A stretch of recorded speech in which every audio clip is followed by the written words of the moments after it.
ആലപ്പുഴ മണ്ണഞ്ചേരിയിൽ ജനങ്ങളുടെ ഉറക്കം കെടുത്തിയ കുറുവ മോഷ്ടാവ് സന്തോഷ് സെൽവത്തെ പിടികൂടിയതോടെ ആശ്വാസത്തിലായി നാട്ടുകാർ തീർച്ചയായിട്ടും. എന്നാൽ വടക്കൻ പറവൂരിലെ മോഷണത്തിന് പിന്നിൽ ആര് എന്ന് പോലീസിന് ഇനിയും സ്ഥിരീകരിക്കാൻ കഴിഞ്ഞിട്ടില്ല.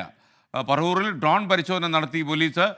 മാത്രമല്ല അവിടെ പല സ്ഥലങ്ങളിലും ഈ കുറുവാപ്പേടിയിൽ ജനങ്ങൾക്ക് രാത്രി ഉറങ്ങാൻ കഴിയുന്നില്ല എന്ന റിപ്പോർട്ട് കൂടിയുണ്ട്. വിഷ്ണു സുരേഷ് നമുക്കൊപ്പം ചേരുകയാണ്.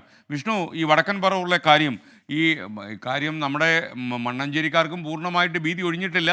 കാരണം 10-14 ചേട്ടന്മാർ പുറത്തുണ്ട് എന്ന് അവർക്ക് മനസ്സിലായിട്ടുണ്ട്. ഈ വടക്കൻ പറവൂരിലും കുറുവാപ്പേടിയുടെ അവസ്ഥ എങ്ങനെയാണ്?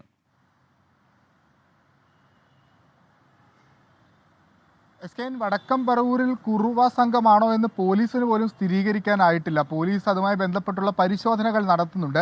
ഈ മണ്ണഞ്ചേരിയിൽ കസ്റ്റഡിയിലെടുത്ത 2 പേർ, സന്തോഷിനെയും മണികണ്ഠനെയും, അവരെ ചോദ്യം ചെയ്യാനുള്ള ഒരു സംശയ ദൂരീകരണത്തിന്റെ ഭാഗമായി അവരെ ചോദ്യം ചെയ്യാനാണ് നിലവിൽ മുനമ്പം ഡിവൈഎസ്പിയുടെ നേതൃത്വത്തിലുള്ള സംഘം തീരുമാനിച്ചിരിക്കുന്നത്. അങ്ങനെയാണ് അദ്ദേഹത്തോട് സംസാരിച്ചപ്പോൾ പറഞ്ഞത്. മണ്ണഞ്ചേരി കേസുമായി ബന്ധപ്പെട്ട് മണ്ണഞ്ചേരി പോലീസ് അവരെ കസ്റ്റഡിയിൽ വാങ്ങിയ ശേഷമായിരിക്കും സന്തോഷിനെയും നമ്മുടെ മുനമ്പത്തുള്ള പോലീസ് സംഘം ചോദ്യം ചെയ്യുക.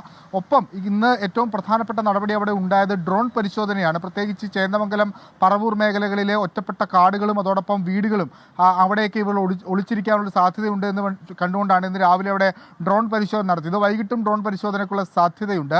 7 വീടുകളിലാണ് ചേന്ദമംഗലത്ത് ഈ കുറുവാ സംഘം എന്ന സംശയിക്കുന്ന ആളുകൾ എത്തിയത്. അതിൻ്റെ കൂടുതൽ ദൃശ്യങ്ങളടക്കം പുറത്തു വന്നിട്ടുണ്ട്. ഇത് ഏതെങ്കിലും തരത്തിൽ നാട്ടിലുള്ള കള്ളന്മാർ ഈ കുറുവ വേഷമണിഞ്ഞ് എത്തിയതാണോ എന്നൊരു സംശയവും പോലീസിനുണ്ട്.